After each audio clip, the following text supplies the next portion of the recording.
Hello, sir. Jesus Christ. Sorry, man. Sorry about that. So I was a bit of it. I was in a world of my own. Sorry. I lost track of time. How are you? Good. How are you? Not too bad, man. Sorry about the mad ukulele intro there. No, it's fine. How are Good. you? All good? I didn't even realize it was ukulele. I was all my audio was still loading up. Okay, you didn't hear it, and that's good. My crappy ukulele playing. I'm looking at all your stuff in the background. I like the Beatles poster, eh? Oh yeah, I am like a gigantic Beatles fan. I am. Me too. I can't get around that. Me too. What do you think? What do you think of the new AI thing that's going to come out? Honestly, I only saw a headline about it, and I didn't read into what actually like they did or what the Yeah, controversy was. there's a few things. It's hard to know. It's hard to, have you actually heard those de-aged McCartney stuff, the Beatles stuff? Someone took DH? yeah You mean like yes remastered? no. So with AI, you can train a program like Silvit to so you train a program for hours to analyze Paul McCartney's voice from the 60s. Yeah. So then you could essentially sing one of his songs Okay. as and then put it into the program and it will sing it like him from the 60s. So someone took like McCartney's song, one of the songs called New from a record he had a few years ago and put it through that program Yeah. and it sounds like McCartney singing it from the 60s as opposed to 80 whatever the fuck he is. Yeah. Yeah. So it's crazy, like, so I don't know what they're doing that with they said they weren't doing that with the new stuff, but then I heard stuff that someone said they might be doing that, so you never know. It could be a bit Hmm. odd. Could be a bit odd. Yeah. I don't know. Yeah, yeah. Hold on there a second, this feckin' thing. Yeah, I was listening to your record today, man. I'm liking it. It's cool. Thanks. Why did you decide to do it in mono? For a couple reasons. Yeah. The first reason just being a stylistic reason. Just Okay. like a lot of the music I was listening to at the beginning of that album was just all mono recordings, and like Mm. just as we're talking about the Beatles, I'm sure you know the stereo versus mono Beatles argument.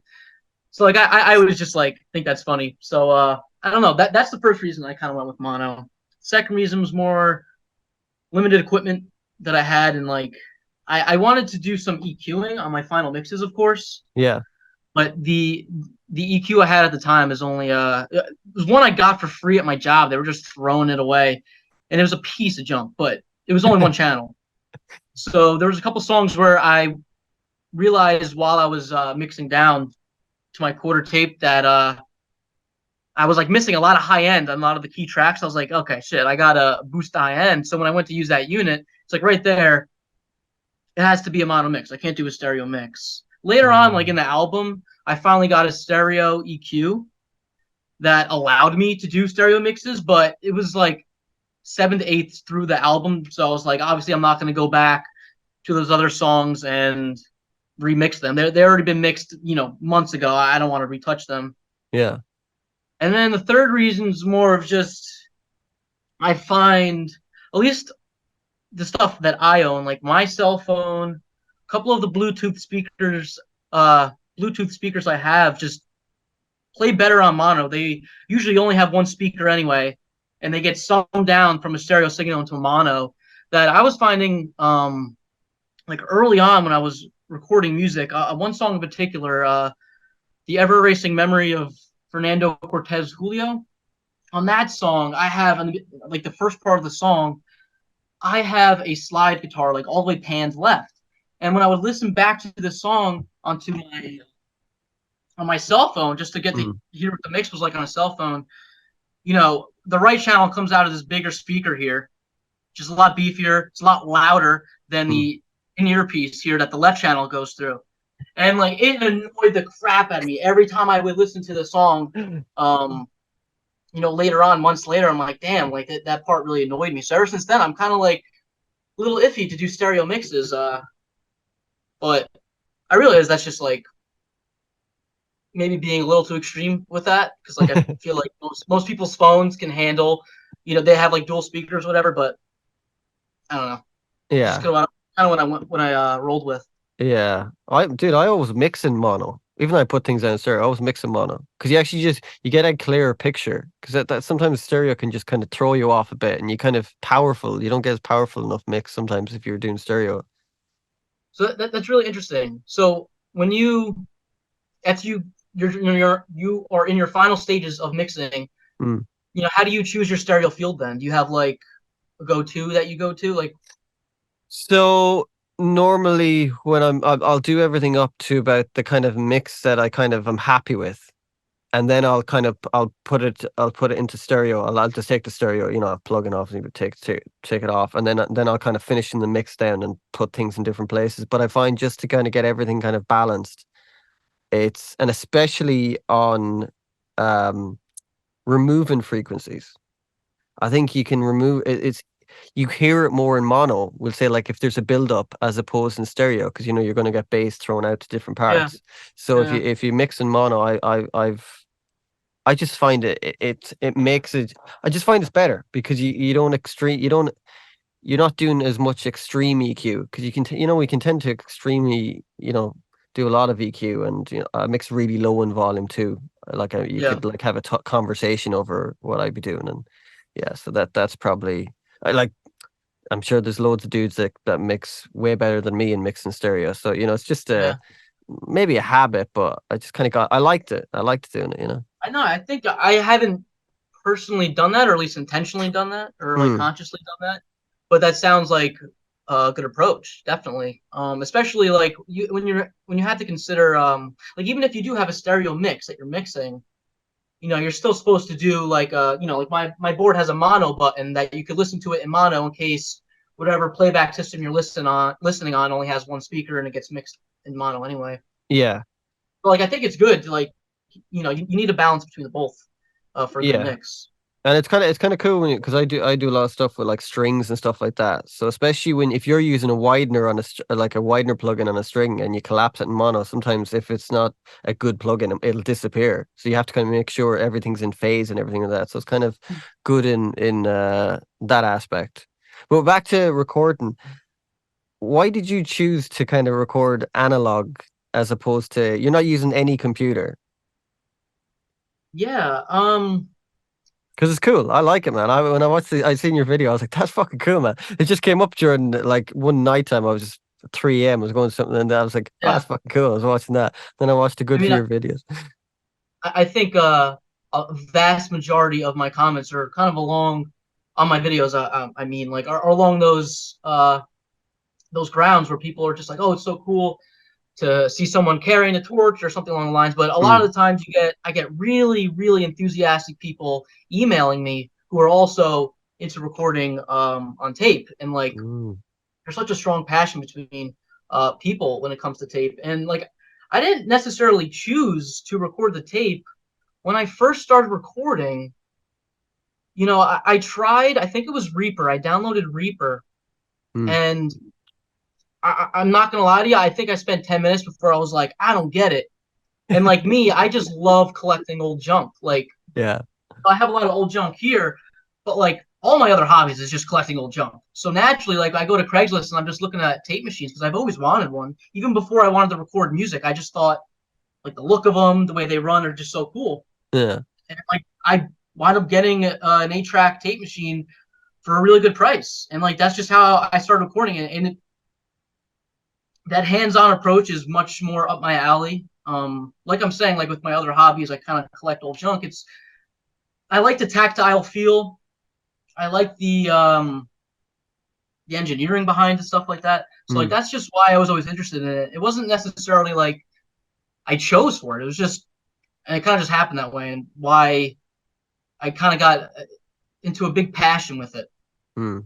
Well, there's all those like I love those. We'll go back to the Beatles, but that story of Tomorrow Never Knows where they've got all the tapes running, and they're like to get all those out. Like that shit's just class. Like you just certain things that I always find limitations make us do stuff, make us be more creative.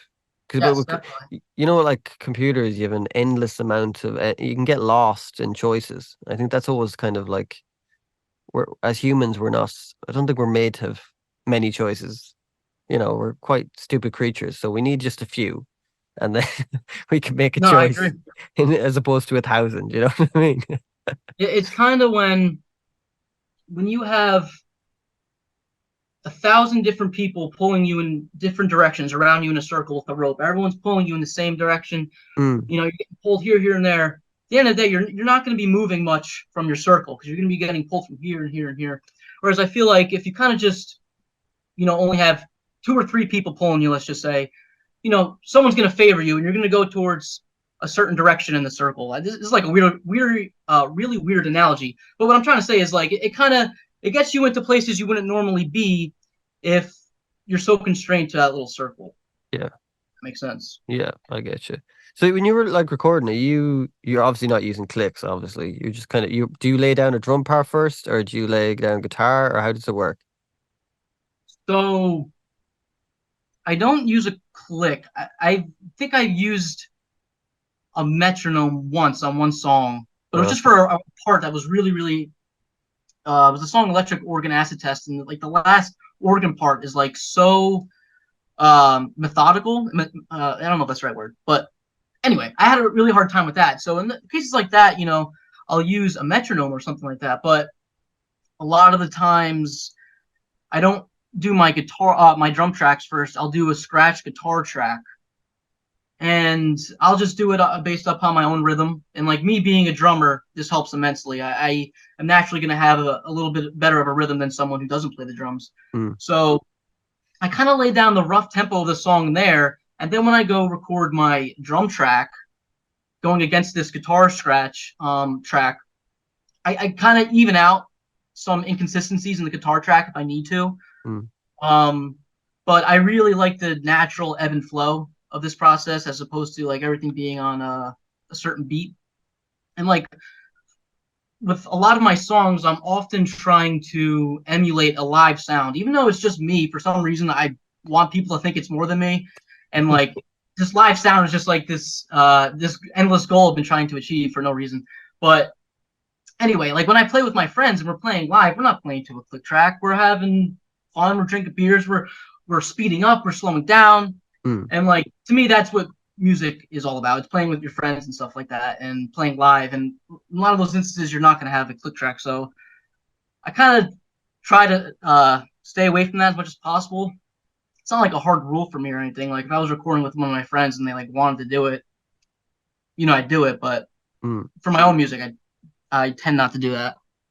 Yeah, I think that's like when you listen to a lot of old records, the like especially Beatles, Beach Boys, all that kind of stuff. Like that's slowing up and speeding, like going into a chorus, speeding up and stuff like that. Like Yeah. something that's missing in modern music. That's why I hate quantized, especially in Oh, songs that shouldn't be quantized. There's a place for quantization, I think, in certain aspects if you're trying to do something as an effect for like time. I don't know if you get me. Like if you're trying to have something like to yeah. do with time and you're trying to Yeah. have it No, yeah, really on, I understand. but for other stuff that should be like like if someone did a Fleetwood Mac type band now that quantize everything and you're just like what Yeah. the like that's just I can't I I only don't get that. I only have one experience with quantizing, and it was before I was ever even into recording, and I was in an old band, and the kid Mike, he was recording my drum track, and he was like, "Oh, let me hear it with it quantized." Let me listen back to it, and it just like it was not good. It totally sucked the whole energy out of it. But that was my only experience, and like you were talking about when you listen to a lot of these old records, you hear them like rush into choruses and stuff like that, or slow down certain parts. I honestly don't even notice it. I think a lot of tempo changes for certain chord progression changes kind of Mm, just come naturally, and if you're doing it right, the listener's not going to notice that you slow down a bit. Because true. like I'm not really most of the time consciously thinking about like, oh, I'm going to play this chorus a little faster. It's more of just the energy of the song kind of naturally goes there. I don't know if it's the same for you in that case, or do you do like a little more methodical planning? Well, you see, because I do everything on I'm recording in the DAW, so I'm not Yeah, recording analog. Well, I'm recording analog outboard gear, but I'm recording with the aspect of mixing on a computer, which sucks. So I tempo grid everything, but I add little tempo. It could be like a dB, like a beat or another beat. Like I could go into a chorus, and as I'm going in, it's like 121, 122, 123, 120. Yeah. Like that kind of thing. And I think when you're doing it with that, that's probably the best way to do it with computers, because otherwise it can be very just not robotic, but there's just something like if you're trying to get like that live sound, you can't grid everything because no one plays perfect. Yeah. Like no one, unless maybe Neil Peart or something like that. But apart from that, I don't know, and there's just something about it. It's just more human. Like classical players always play slightly behind the beat. So it gives that kind of, so when you have an orchestra and you're putting it up against drums, sometimes you might actually have to nudge it slightly forward because it can sound sometimes too better. But at the same Mhm. time, it just gives it that, there's just something about that too. Like that, sometimes things that are off can be a bit cool.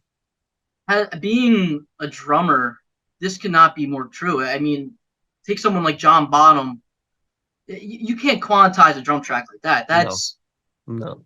it's not technically on time, but there's so much more like nuance in that when it comes to someone playing the drums. Mm. And like especially like funk players. I mean, if you're a funk player or like a jazz fusion type of player, you could get really creative with stuff like that.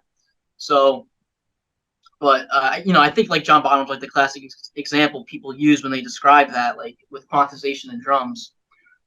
But when it comes to other stuff, like keys, I don't know. Maybe would a key part be better if it was quantized on a pop tune? Maybe, I don't know. Yeah, that's something weird. I mean, I had a guest on the first guest I had on ever on my podcast was a synesthesia researcher, and because I had synesthesia, she asked me to do a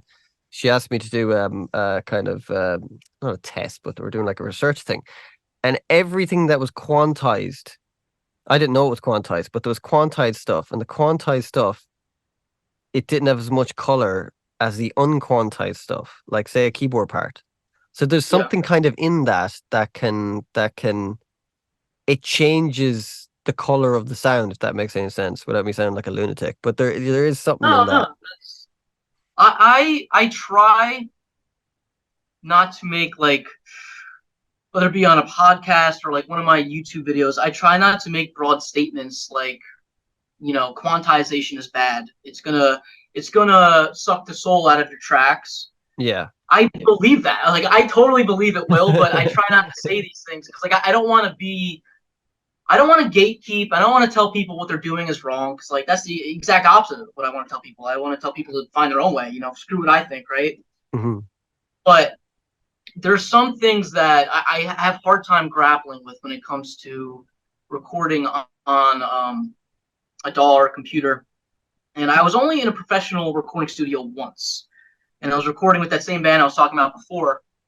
And on one of the tracks, I remember the recording engineer there telling me, "Oh, your bass player is playing a major chord instead of a minor chord here for this riff," Mm. and like the guitar was playing in the opposite or whatever.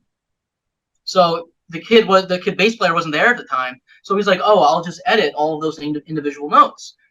And he went into some plugin where it had all the individual bass notes, and he was just smudging the bass notes. And to me, I was just like, "No, like, no, that's why can't he just re-record the track? Like, it Yeah. won't take. He's a bass player. The kid Alex is a good bass player. Like, he could do it." And it's just like it upset me so much because it was like the band we were in, and like I feel like a lot of young kids like myself are in. There are garage bands, there are bar bands, they're rough, they're not meant to be exactly perfect. Mm. And when I see something like that, it's just like I have a hard time grappling with it. Yeah. Yeah. It's weird. Plus you're gonna get artifacts by doing that. You're actually changing, like putting something to the Melodyne and putting it up. Just you get these weird artifacts and stuff. Some of your stuff actually reminded me of the Jesus Lizard. Have you ever heard the Jesus Lizard? Jesus Lizard, I don't think so. Yeah, they I'm were gonna have like to. they were like they're actually a kind of, I don't know what they are. I wouldn't say they're like grunge, but they're heavy. Like some of it just like not wholly, but some of it I was like, oh, that reminded me of the Jesus Lizard. A great band, like. But Are they like fuzzed out? um, I'd say they were like I'm not going to use the word aggressive, but they had just a visceral kind of sound, A little like bit a of like a vis punk attitude, yeah, energy. yeah, but visceral kind of like, not like, Mm. I wouldn't call them punk, but they had like this just sound that you're like, shit, man, I know a lot of grunge guys were into them in the 90s, but they don't sound grunge. But yeah, I think you might hate them, but I'll definitely some check them out. some of it reminded me of it. But when you're doing the drums, are you obviously started playing? You started as a drummer, yeah. Yeah, So yeah. you're coming. Do you write from that perspective, or do you like? Would you write a beat and then you write something over it, or play a beat? Most of the times, no. I have done it on occasion, but to me, since I'm most comfortable on drums, Hmm. a lot of the times it's easier for me to do that at the last step because I know I'll be able to whip up something. I Right, know I'll be right, able to right. write a part that'll make sense. But as the other instruments where I'm still very much in the early stages, it's like it's not easy to come up with parts. I do a lot of looping of riffs and trying different things, and because of that reason, I do that stuff first, and the drums are just kind of like not an afterthought, but Hmm. I definitely do those. I write that part last. But when it comes to like writing a whole song, and a lot of Hmm. my songs aren't typical A B type of songs. They kind of have a, I don't know how you would describe it, but like kind of a linear storytelling, if that makes sense. Like different parts. I don't know if I'm making sense at all, I but get you. okay. In cases like that, I do keep like an overall theme of where I want the energy to go, what trying to kind of story I'm trying to portray, and the drums are crucial when you're trying to come up with the. I don't want to keep using the word energy, but I guess the only word I can think of right now, the energy of the song, where a light drums can keep it really soft, really ease you into something, whereas hard drums, it's hard to miss. You got big fills, big crashes, right? That's going to be your explosive part of the song. Hmm. So, I always take that into consideration when I'm trying to think of like the overarching theme of the song. Uh-huh. I like how many mics would you what's the mic setup for your recording drums? Are you doing overheads, rooms, or is it what's the So my ceiling here, as you can see in this video, is very short, yeah. and it doesn't make a traditional overhead mic practical. At least, I only tried in my early stages. I haven't tried it in a long time, but when I was in my early stages of recording drums, I was finding that the reverberation of, or not even the reverberation, the echo of the flat ceiling coming back in the microphone just didn't sound good. Uh, So I only use a front of kit microphone, a ribbon microphone, and that is kind of acting as the overhead. I kind of call it the overhead sometimes, even though it's not a traditional overhead, but it's serving the same purpose. It's trying to take the entire drum kit and trying to get a neutral sound of everything. So I still take that same approach, and I'll either bring that microphone closer if I want a more direct drum sound with less room sound, or I'll back it up a lot to get more room sound. And since that's a ribbon microphone, I'm getting sound from the front as well as the back, so I could tend to kind of blend that sound as needed. And then from there, I almost always have a snare microphone, um, usually an omnidirectional microphone, trying to capture snare mostly, some hi hat, and a little bit of the toms. And then most of the time, I use a bass drum mic, but I honestly don't even need it most of the time. That ribbon microphone in the front gets a lot of the bass drum. That close microphone on the bass drum is more just for the attack. okay. Um, that's kind of I rarely falter from that. That's kind of my go-to setup there. Oh, that's cool. So you have your sound that you want. So it's kind of easy for really if you want to just get into something quick as opposed to Yeah, just especially if I'm just recording with my friends and I tend to put a lot more thought into recording my own songs just because my friends are going to want to sit around and experiment with different mic configurations and stuff like that. So I kind of leave that creative stuff when I'm recording my own stuff. But I agree with what you're saying that if I want to just get started and get the session rolling, then yes, I just go to the go-to setup. I know it's going to work. I might change one element here and there depending on if situations are a little peculiar that day, but most of the times it's just that. Are you splicing tape for like if you need to edit in, or you just kind of know what you want? You don't need to do any splicing. I try to avoid that as much as possible, just because of it's easier if I could do an edit, so to speak, while I'm recording. I don't know if you could call it an edit at that point, but if I could be creative with my songwriting to kind of avoid these edits, then I definitely try to do that. Hmm.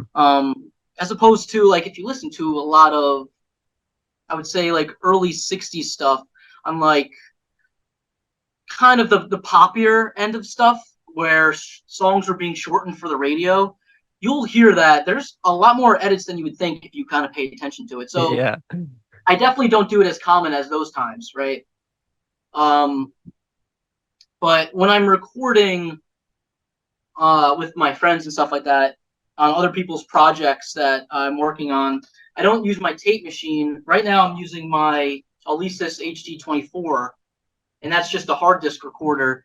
And on that, there's no editing. You cannot edit whatsoever. So it's actually, I have more opportunities on my tape player than I do of the digital machine that's newer that I have. But once again, it's just something that I kind of just had to songwrite around to avoid having to do edits.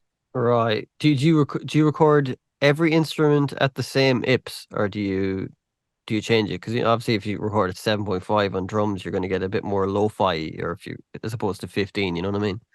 Yeah. So this machine, there's no ability to change the tape speed externally.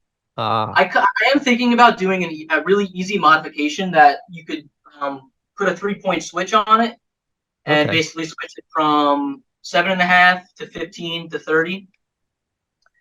But like I said, as of right now, it's just stuck at 15 inches per second. So it is what it is.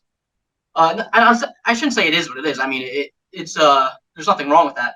On my other machine, that I could filter between 7.5 and 15 inches per second, and almost always I use 15 inches per second. That machine in particular is not the highest of quality, so the high end loss is pretty noticeable. And the 15 inches per second really helps with that. And I'll occasionally use it at 7.5 inches per second, but that's just for stuff where I kind of want a little more rough sound, a little more, less polished type of sound. Mm-mm. So, have you actually recorded drums digitally? Because that's always everyone I always meet they always say that the difference, one of the main differences of we say people who came from the recording of when they were using tape is the drum sound. Like that drums on tape, you're saturating things and you're getting compression on stuff. So have you actually compared? Have you ever done tests where you've compared drums So on digital as opposed to tape? I have never recorded into a DAW per se. I Hmm. have recorded, as I said, on my Alesis HD24, which is a digital format. I've also recorded on, I have a Tascam Model 24, which Okay. is like kind of like a modern Porta Studio, Mm. which is a digital format. And I think because I tend to use analog equipment before this stuff and really push the limits there, that I don't know if I could really give you a good answer because I've I've only ever done like really short test recordings on like straight to my Uh, computer. okay. And I would say though that when I have done that, I was very unimpressed of Really? what the end result was. But I didn't really take the time to try to make it better. And I've only ever recorded really into Audacity, where Audacity is extremely limited when you're trying to manipulate sound. It's like Yeah. It's I'm a sure ver you know what I'm talking about. Yeah, it's a verified. It's just a tape recorder, really. It's Yeah. that. But I think that's kind of like I think that's kind of if you use like Pro Tools and stuff like that as tape recorders, that's probably the best Yeah. way to use them. I think people can get lost in you can get lost in plugins. That's for sure. You can get How lost in it. many how Go on. many I'm sorry to interrupt you, No, no, no, go but on. how many for an average song of yours, what's the average number of tracks that you have on your Jesus DAW? Christ. A lot, man. It's a lot. Like, I'd have Yeah. like, yeah, I'd have. So let me see. So, a song I was working on today, I would have four spot mics, which would be orchestral strings. So you'd have violin, viola, cello, double bass. But then you have the decatry, which would be the three mics, and then you would have a room mic. So that's a few off. Then you have a grand piano and drums. So there's loads of tracks in that. And then I do a lot of harmonies, and then I'd add a lot of like different like trumpets and shit like that. So there's a Yeah. lot, man. There's a lot, and then I'd be using a lot of sends and stuff like that. So maybe could be 50, 60, something like that. I mean, it's too much, like for me, because I'm crazy. I'd love to just have two tracks and I could go, oh, great. This is a choice is like, I can get caught like that's for me. It's just too much choices sometimes, and I go, oh, So why are you hesitant to kind of cut it down? um, I'm just too much. Probably a bit of a control freak, probably. Yeah. That's I mean, probably why. it's definitely going to give you a lot more specific control of Mm, I'm sure you're all what's the correct word, modifying the volume of the tracks per, yeah, I'm sure you're really pinpointing key parts where certain songs or certain instruments need to come out more, right?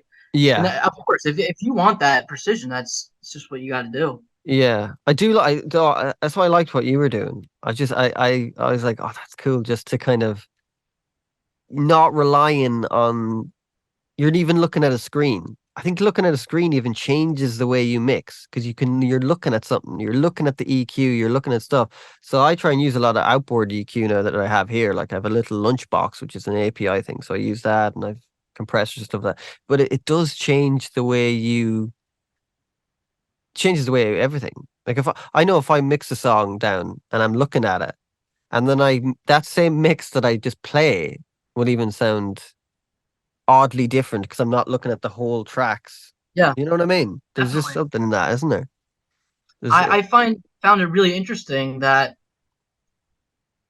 when I'm rip some of my songs onto my computer and I'm mm, seeing a waveform of the first time of the mix, there have been instances where I'm like, whoa, something's really off. Like this waveform is really wrong. And I would listen back and I'm like, this sounds exactly the same as the other ones. And I would go listen to it on my phone and then in my car, I'm like, this mix sounds exactly the same, but for some reason the waveform just looks so different. yeah, So I there think is that's that. really interesting. And Yeah, I think there has to be like some like official name for the effect that when you visually see something, you hear it differently. This happens to us, even forget music, just when we're living our daily lives and we're, reading lips when you can't really hear someone talk, our brains are always interpreting our, our hearing based on our eyes. And this is, of course, going to be true when you're looking at two waveforms. I bet you that if you took two identical files and did a different waveform and had people compare the sounds, they would say, "Oh, this one's louder. This one's definitely louder," and it's probably the same exact file, right? yeah, yeah. And I'm sure there's a name for that effect. There's Visual definitely cues. there's definitely some name about that. But like I said, it's like it's kind of thing in I think it's prevalent in loads of parts of life. I think they did these studies where they had someone say a word out loud and they lip someone lip that wasn't the word they said, but Yeah, it had it on the screen written, and you yeah, read it as that, as opposed to there's these weird thing like our brains are quite odd and brilliant at the same time and all that kind of yeah. stuff. But yeah, so mixing is a mixing's a fun thing. Yeah, it's I I'm sure you know yourself. It can total mind fuck you because you can get lost I in it. I have an interesting anecdote that I think bodes well with this conversation. There's this guy that I got in contact with when I first started making YouTube videos. And like this was before anyone was watching my YouTube videos. It was just this guy from Germany, and this guy Billy Ray Schlag, and Okay. really nice guy. And he was like, "Dude, you're such a young kid. You have such a good head on your shoulders. You know, he's so encouraging. Extremely nice guy." Well, anyway, about a year ago, he contacts me, and he was like, "Do you want to mix a song of mine that I've recorded? I think it'll benefit greatly from your analog workflow." Mm. And I said, "Sure. Like, I'll try it. I'll give it a try." And I was so excited. I've never mixed such like a professional band before. It was like a neo soul band, and it Oh had these wow. beautiful vocals, and it was just like Motown, and I was so excited. And I spent like maybe like 2 days mixing it, Mm. and it sounded so good. I was so proud, and I sent it to him. And like, long story short, he said in very nice words, but basically like, nah, I don't really like it. Like, I think I want to. I forget the specific reasons, but I think he was like, "Oh, I want the guitars to be a little higher there, and a little lower there, blah blah blah." Yeah. And it was interesting to me because I'm not like trashing this guy by any means. I cannot say nice enough things about this guy, Mm. but obviously he was expecting something much more different than I provided him with my analog limitations. So to me, I take a step back and I think, okay, he said he wanted analog. What does that mean? What does that mean to someone who hasn't recorded on tape? What does analog actually mean? And I think a lot of the times people get confused and they think analog means how you're hearing a track. If that guitar sounds like it was recorded on tape. But I think the difference in sound is actually with the limitations in mixing and editing and stuff like that. As you were saying before, with your 50 or 60 microphones, you want that extreme precision of where you want, a certain track to be. Mm. Whereas, on my console, I'm not necessarily going to be able to do that fine tuning. And, that ultimately led him to not like the mix. So anyway, I'm bringing this up because I do think that's a really interesting question. What is analog? What do people mean when they say analog? And people are always chasing this like true analog sound. And to me, I kind of think that's like the pot of gold that you're always chasing that's never there. So Yeah. I don't know what you think about that. If you think that has some validity to it. I think when people say analog, what they really mean is just guys who were amazing at recording records and made them sound amazing, and they're confusing that with analog. If you know what you're doing, you can make something. I know people who can make great records digitally. Yeah, And if you're gonna make a shit record analog, you're gonna make a shit record digitally. I think people look back at would say like Dark Side of the Moon and they're like, holy, that's an analog sounding record. It's like, yeah, yeah, because look who exactly. engineered it. You know what I mean? Look who Yeah, produced it. Look how they recorded it. Look at everything. I think we can get caught up in that. And I've been there many times of going, I need to do, like, and I'm sure you have yourself that you can get caught up in the sound can become more a pervasive thing than the actual music. You can get even lost in the production more than anything. And I know I've done that. I've produced a song and I've literally taken the whole soul out of it. It sounds clear as fuck, but it's soulless. And then you kind of have to dial yeah, it back and go, oh, I've lost the song. So you know what I mean? So for yeah. analog, I think there is a sound to analog, don't get me wrong, but I think when Mm, people say analog, I think what they mean is just amazingly sounding records, and that's what they probably want. You can't record something dodgy and then think someone's going to mix it and it's going to sound like something from Abbey Road. You know what I mean? yeah, yeah. Wh- I definitely agree with that. What records do you actually hold a place? What records hold a place in your heart, shall we say? Okay, I'm just gonna. It's a I can lot. name like a list of random things that I can think of because, like, Yeah, obviously there's a lot, like every other musician, right? yeah. There's some albums that I have listened to countless of times, just on loop in my car for like a year at a time, right? Mm, And some I can think of. The first is The Who Live at Leeds.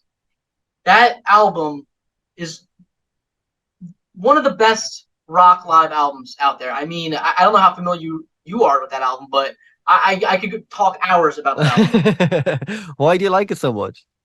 I know the record, but I'm just curious why you liked it. Is it the actual It's just sound or the vibe? it, I didn't realize when I first started listening to this when I was, a young kid.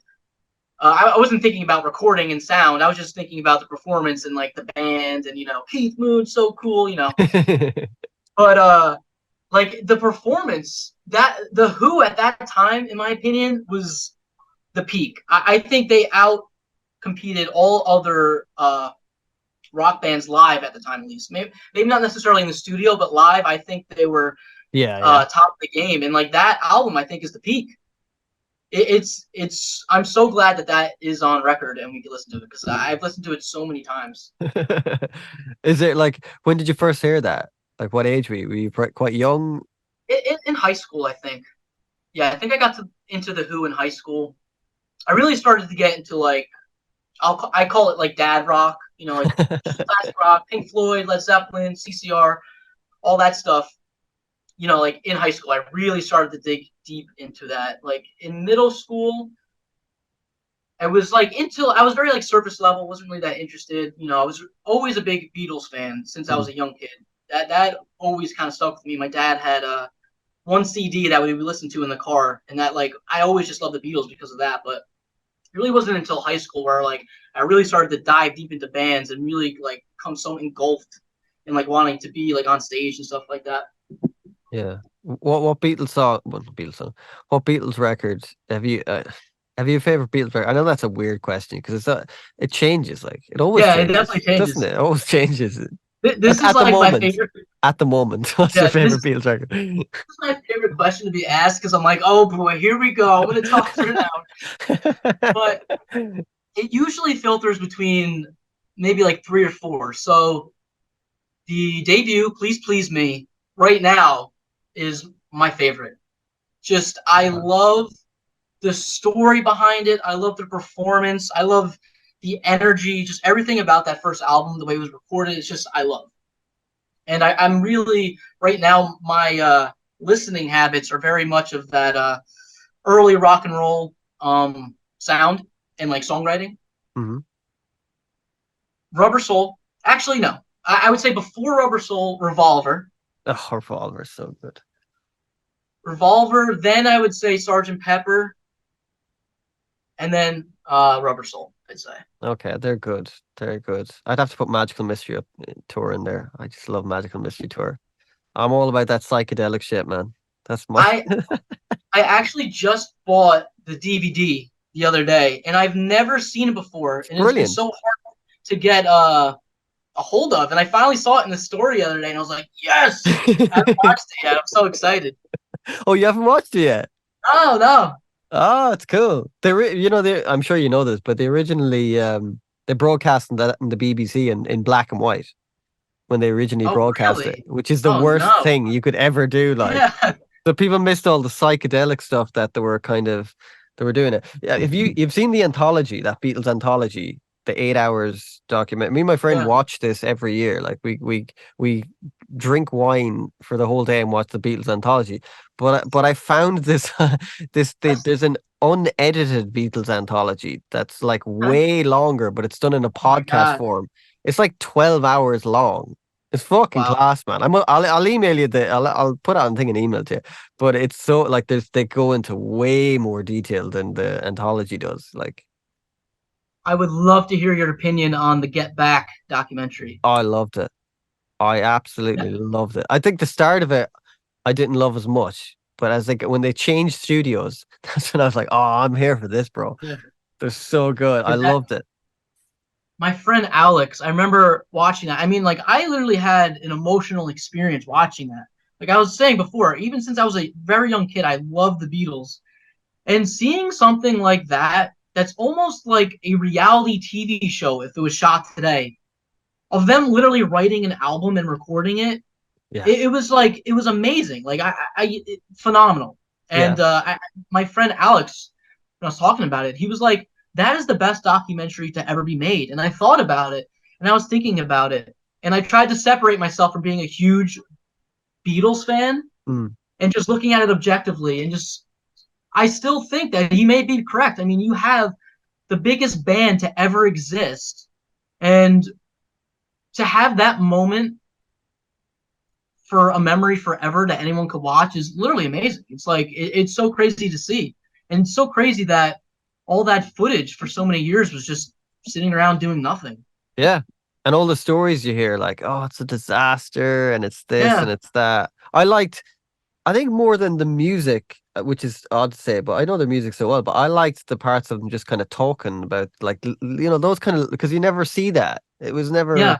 you might see little stuff, but just the way they would go through songs for a while and then like the part where George is going over Octopus's garden with Ringo. I think you should go like this. It's like, oh, that's cool, man. I think I agree with you that that those parts were more important than the music because I think that like you're saying, there's so many rumors about this time period of the Beatles, and like you hear, like I'm just picking out the big ones, like oh, Yoko Ono ruined the band. There was constant fighting, stuff like that, and you Mm, watch the reality, and you see that there may be some truth to that, but it's way more nuanced. They didn't hate each other; they had a relationship like anyone has, mm. and it's really important to see, not important, but really interesting to see the nuance to the relationships there, and their personalities really shine through. It's like it was almost like it was scripted. Yeah. Like you just had Ringo being classic Ringo, just sitting back the whole time, just being like, "Oh, okay." They're smoking a cig, waiting around while they're arguing about chords and stuff. It's like it was almost like it was fake, but it was real. It's crazy. Yeah, my favorite part of the documentary is Paul McCartney playing Strawberry Fields Forever on the piano. Yeah. I loved that because you could tell he was like doing it and kind of going, "Oh, I wonder what John thinks." John's behind him, so you could tell he's kind of like, because I love that's the thing about the Beatles, like they were like John and Paul were in a band, but also competing against each other in that band, and they're almost trying to outdo each other. It's like you need that kind of spark in everything. Like, it's It's like like a competition. yeah, you need there's no like it's like tennis, Federer and Nadal, Djokovic. Those guys made each other better. Without them, they wouldn't Yeah. be as good. And I think that's the same. You could obviously say when the Beatles heard Pet Sounds, they were like shit, and then they went and did Sergeant Pepper. So there's like, I think that's something that's missing from music now. That's but a competitiveness, but a kind of good competitiveness because music isn't as important in the like. Can you imagine if you were around the '60s and Sergeant Pepper was coming out? Like, can you Yeah. imagine what that would have been like? It would have been like, holy shit! Like, So when people brings out a record now, it's big. Like if Taylor Swift brings out a record, it's big, but it's not. You know. It, it, it's not that cultural impact Yes. of Yes. Yeah. you know. I think what you're saying is also true just in kind of art in general. I mean, just like let's just take movies for example.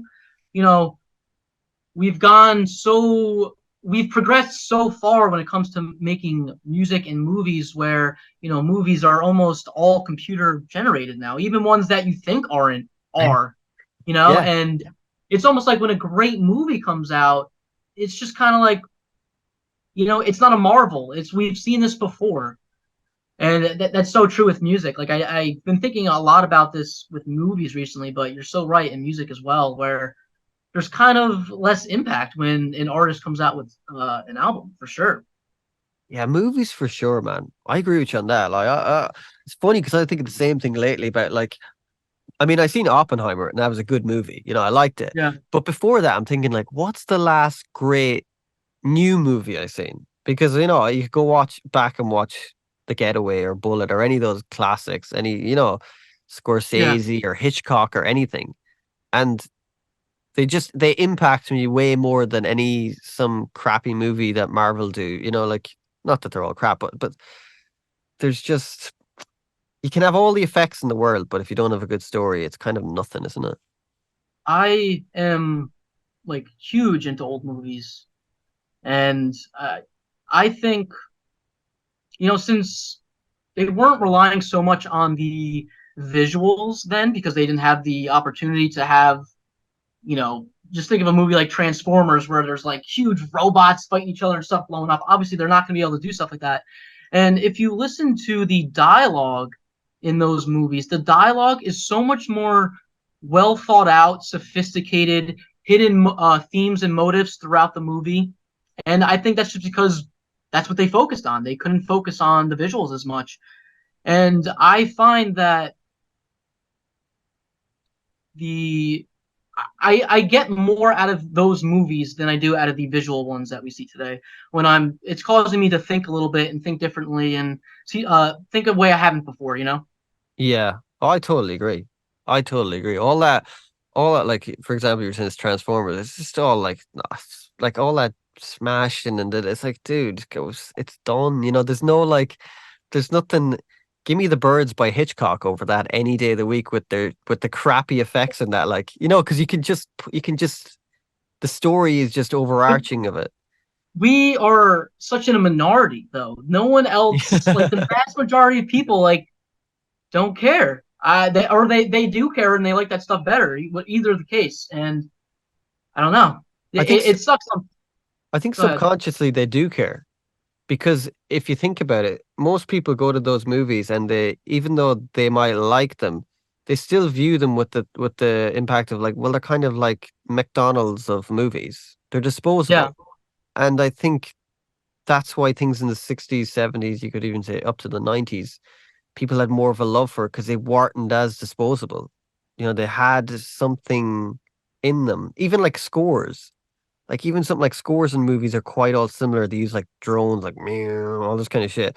But if you I, listen to like Vertigo, the score of that is incredible. Like yeah. it's like I have it. sorry, Sorry, go I didn't on. mean. So no, no, go on. Sorry, I cut you off I there. have a comment about scores actually, and I want to know if you noticed this. I saw Oppenheimer as well recently, a couple days ago, and Hmm. the about 80% of that movie just had what I'll call is montage music in the Yeah, background.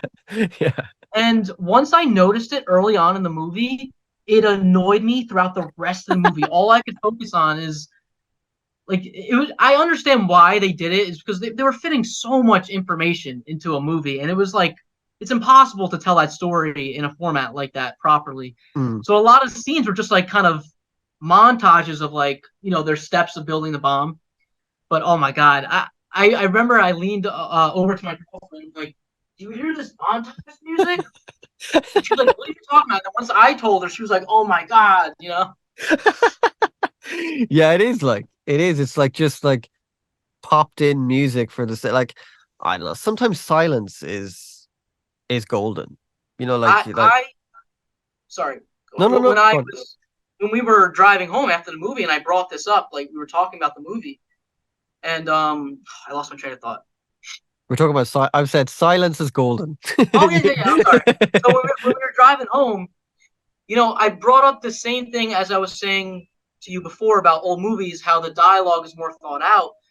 I said to her, there was a lot of lines in that movie that were fantastic, and they might have even been real quotes. They were very profound, but their impact was taken away by the montage music that was playing in the background. You could barely hear the quote that they were saying, and to me, it would have a much bigger impact if there was not necessarily silence, but more emphasis on what the person was saying and the Yeah. visuals that were going on. Yeah. That is such a modern Hollywood thing though, isn't it? To like fill every single nook and cranny with something. It's like just let it breathe. I find that my YouTube videos will not do well at all Mm. unless I do some sort of visual attention grabbing, Really? graphic or thing. Yeah, I know this for a fact because when I was releasing my album, I wanted to in tandem release a video, so they kind of promoted each other.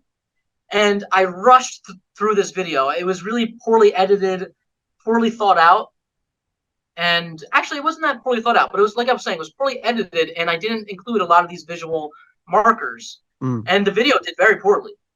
And I think that's so interesting that people they need that visual stimulus when they're looking on their phone or watching on a laptop in order to stay attuned to the video. Yeah. That's just interesting, actually.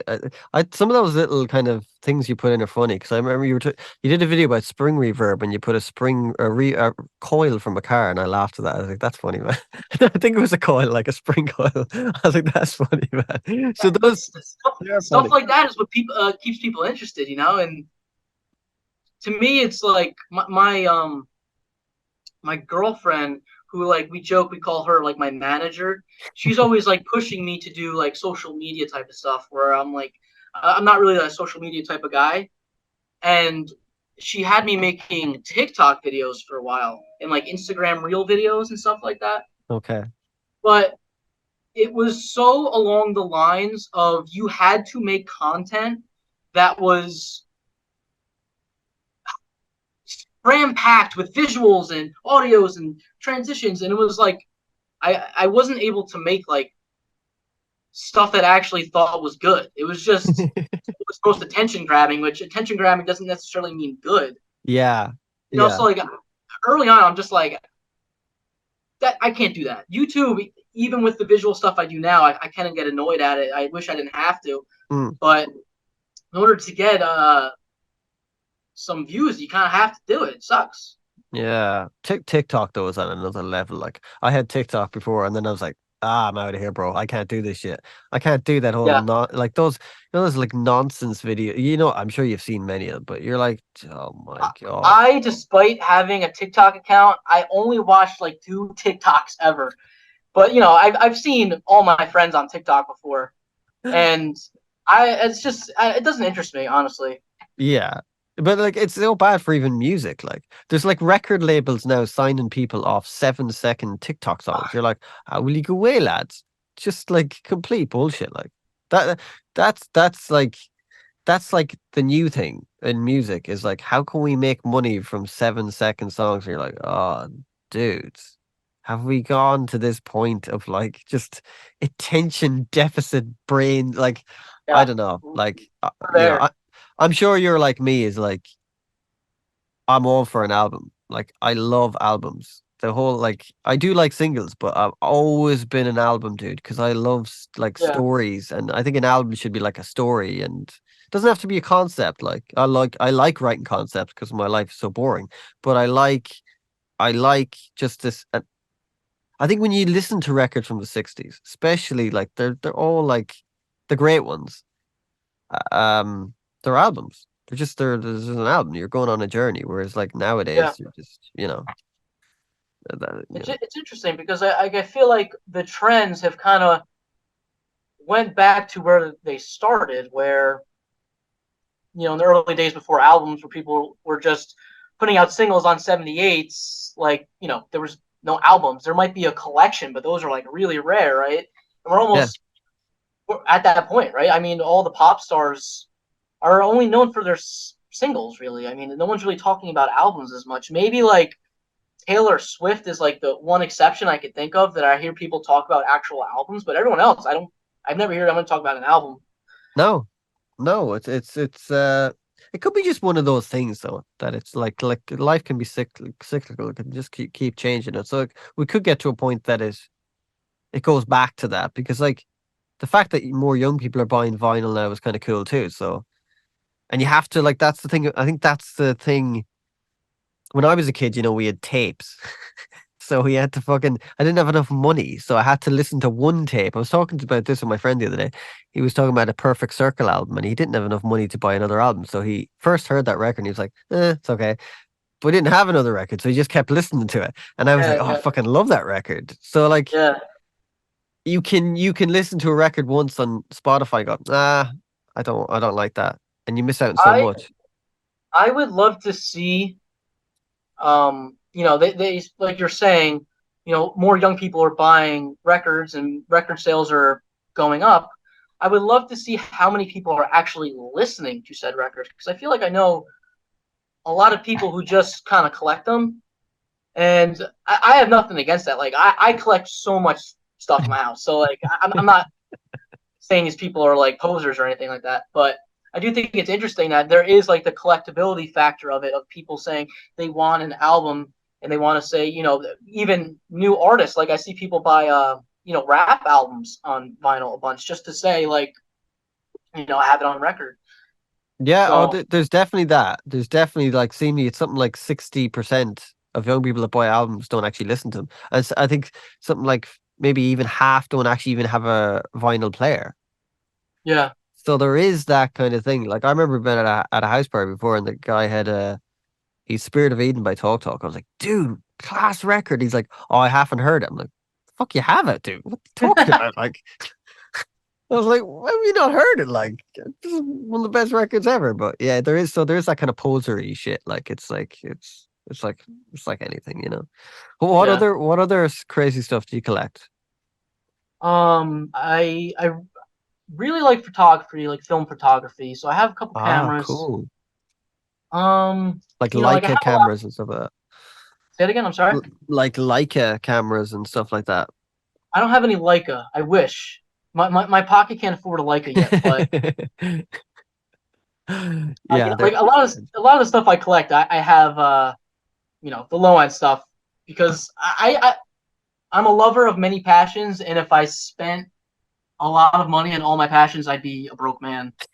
So I have a lot of like I don't know.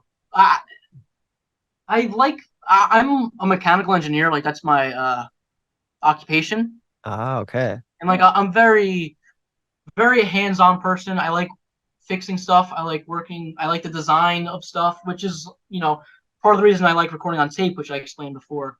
It's like that hands on approach of fixing stuff and stuff like that. So a lot of like the stuff I collect is just like little knickknacks and stuff that have moving parts. Like I like to collect like clocks and stuff like that, watches, Oh, cool. kind of like that type of stuff. See, you've those thrift stores in America. We don't have those things, and I always hear people. Really? Yeah, yeah, Oh, we've like charity shops, but like there's like you might pick an old good record up, but there's no like you're not going to pick a fucking organ up or something like that. You know what I mean? And you you guys have garage sales over there? I don't know what they would no, call them. no, No? no. We Oh have my God. I didn't know yeah, this was an American thing. yeah, man. It totally is. Like we have like antique fairs. So people will like Okay. sell stuff. They're like car boot sales, but no, you will never see like walk by and someone selling stuff out of their garage. Wow. That when it becomes garage sale season, it starts getting a little warmer out here. I am like on the peruse all the time, driving around looking for garage sales. I love, dude. I just buy junk, and like most of the stuff I'll buy for like $1, Yeah. and then like I'll just give it away if someone wants it, or like if I can't fix it up, I'll get rid of it. But I find a lot of really great stuff for $1 all the time. Really? Because Oh, people, I mean, like if you go to like we have estate sales, which is pretty much when an old person dies, a company will sell the possessions in their house. So we have a lot okay. of those around, and like they're just giving away stuff for free. Basically, they just want it out of the house, just get it out. So I mean, you could get stuff for really cheap, and like it definitely helps being a young kid like me, especially when I was like even younger than now. Or like I was picking up old cameras and stuff, and they saw that I was interested in it, and they would say, "Oh, just take it, like don't worry about it," because it's just gonna end up in the trash. So they would just rather see me have it. So a lot of my stuff is just going to stuff like that. Oh wow. What have you picked up anything that's like a total gem? Yes, I'll get it right now. Go on.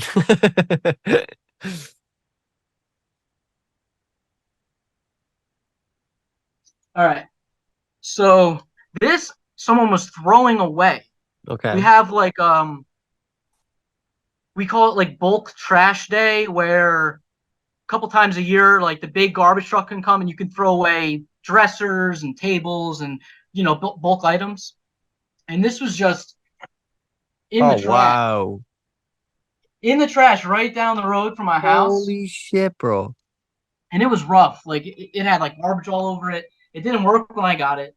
It needed like very minimal work. Like all I did was spray some contact cleaner and it worked. But that has got to be the best find I got. That is very cool. Wow. That is cool. Man, Ireland needs to get on these garage sale things. Like, come on, Yeah, we we, need we to, got to spread the word. yeah, get a petition going or some shit like that. You know you know the story about Paul McCartney going out the back of Abbey Road because when everything got digital, they fucked all the stuff out the back. So they threw like he found like one of Ringo's old drum kits in the bin, like one of those big bins out the back, and just took it home. Took loads of stuff because when everything went, like digital, they're like, oh, Yeah. it's gonna sound way better, and we'd throw all the stuff out. Like, Oh my God. yeah, you used You to. guys have Craigslist over there? No, we have something similar called the buy and sell. Okay. But yeah, but I think where you live, you can get way more cool stuff than here. Just I because think that's interesting. And like, I also think it's a little sad because I have met a lot of really cool people through buying stuff on Craigslist and just finding people with similar interests. And some people, I still talk to years later. really, Musicians, yeah. Because like, wow. I think, like I was saying before, when you are a younger kid and people see you're interested in stuff that necessarily younger people aren't into, Hmm. they tend to kind of want to help you out. They want you to keep doing what they had a passion for years ago. So there's a few people that like I still text every now and then just to say how they are, or are you selling anything else? That's cool, man. What Yeah, what's the scene like where you live? Like, what part of America do you live in? I live in New Jersey, Okay, and the part I live in is very like suburban, I'd say. is what's the music scene like? Yeah, I'm talking about suburban. You're asking me the music scene. It's like, Um, anyways, man. What's the trees like there? well, honestly, I think I'm really not in the scene. I'm not so sure there is a scene anymore, though. I don't know. That's I happened a lot of places. That's happened a lot of places. There was like scenes have just gone. Yeah, I think COVID definitely had a factor in that. Um, like even the band I was in, we obviously stopped playing when that happened, and we fizzled out after that. I played at a place recently in New Jersey that's like a really well-known punk underground DIY venue that's been there for I don't know at least 30 years at this point. I'd say maybe even 40 years. Hmm. And I played there recently.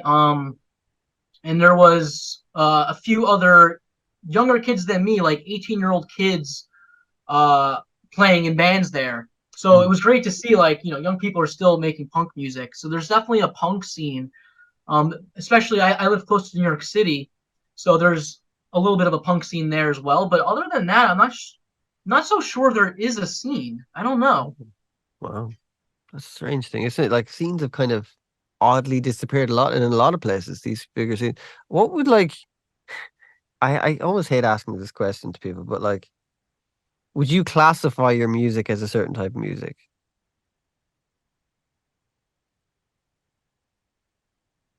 I don't know.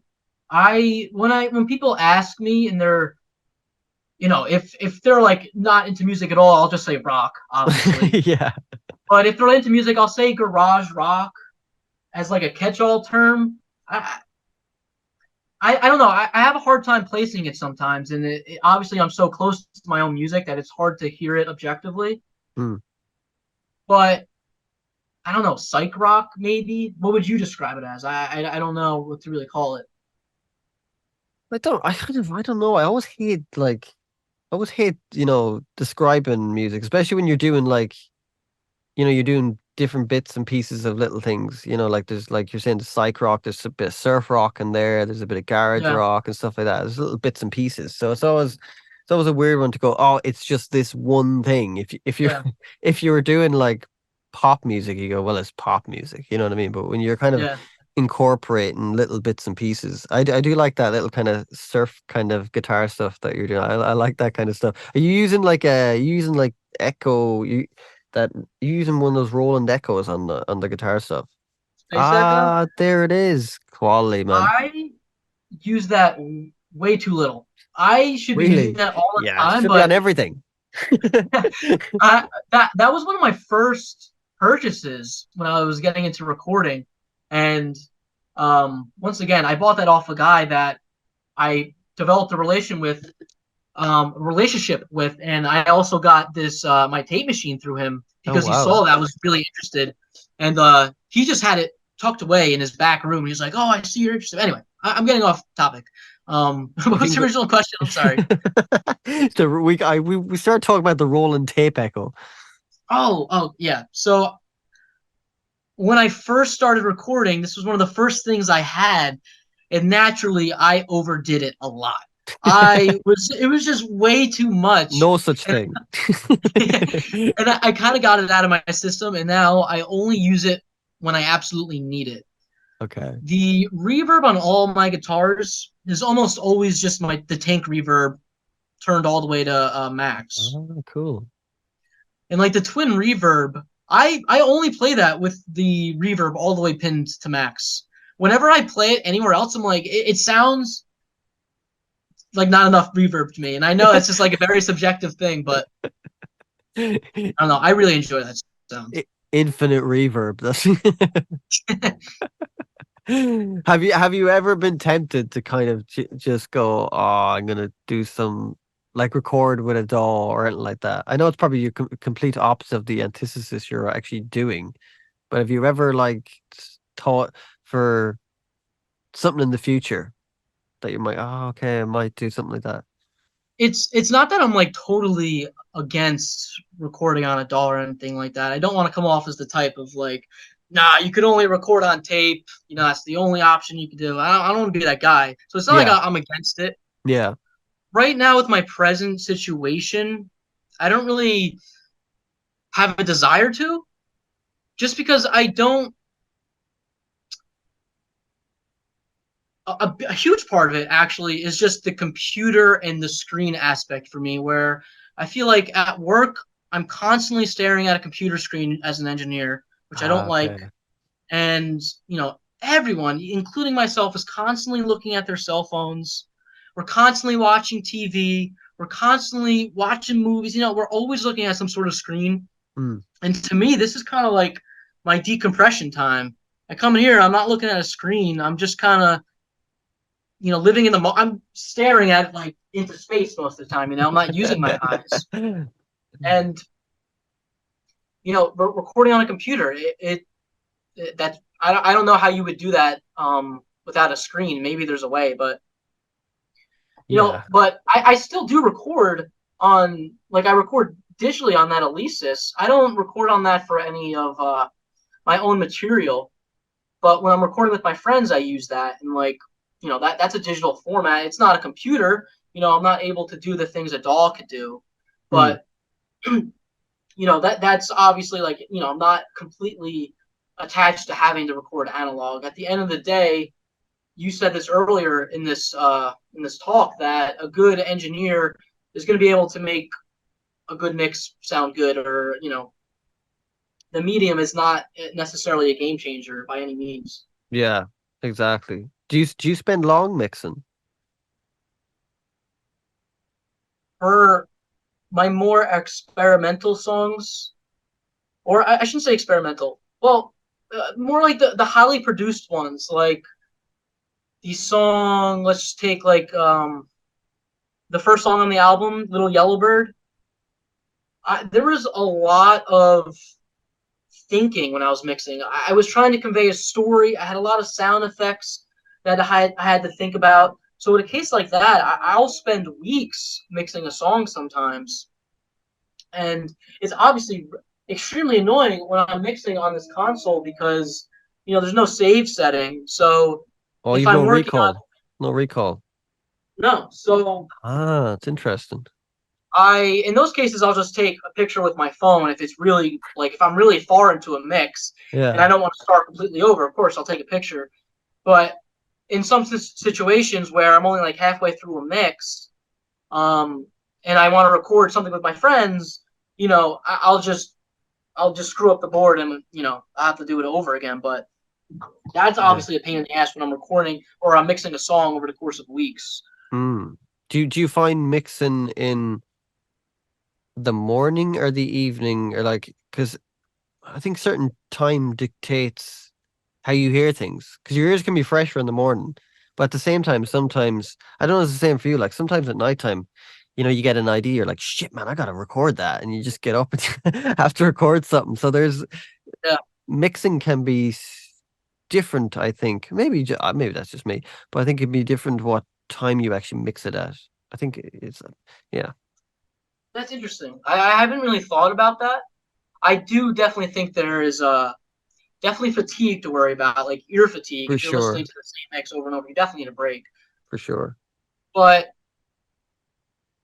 you know, the my experience mixing is often defined on how well I recorded the instruments and how excited I am per se to hear the final result. Because sometimes I'm working on a song where I'm like, man, I couldn't get that guitar track. Sorry, I got a bug here. I couldn't get that guitar track right, and it's just on the back of my mind the whole time. And those times, like mixing can kind of be a nuisance, and like you just kind of want to get it over with. Yeah. Whereas where I hear a song like Serial Skinner, where that song I've been writing for more than a year. It's the most I've ever spent on writing a song. And the anticipation of finally hearing that end result, it was like I was so motivated to keep mixing and mixing and mixing. That mixing process, is so much shorter. I enjoy it a lot more. Uh, You know, the video you did for the my neighbor's cat, that's that video. It's amazingly done, man. It looks so professional. Like I like the even the colorization that you use, the grading on the video is cool. The cat part the was I was like, whoa, what the fuck, man? I was like, Jesus Christ. Well, the fake cat.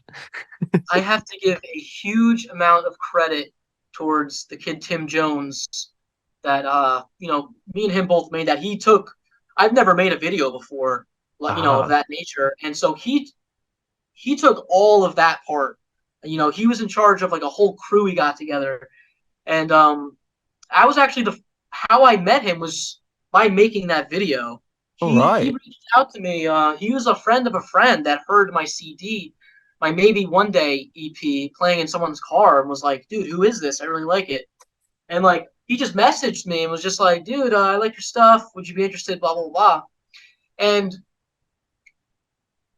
a lot of the times when I'll get emails like that where I'll get people emailing me telling me like, oh, we need to collaborate. I want to do this. I want to do that. And they'll send me stuff and I'll watch. I'm like, okay, this is good, but I'm not really interested, et cetera, et Mm, cetera. When this kid sent me the stuff he had, I was like, holy shit, this kid's a professional. Like he's yeah. making professional level, um, you know, film shorts. And I jumped on the opportunity immediately, and he is actually my biggest fan. This kid, he we were jamming the other day, and he just kept playing my songs, and I was like, dude, you gotta stop playing my songs. Like, I don't know. It's funny because like he'll be teaching me how to play the songs. It's Oh like I'm wow. like looking at him because I forget how to play them immediately as soon as I'm done recording them. Like my brain forgets.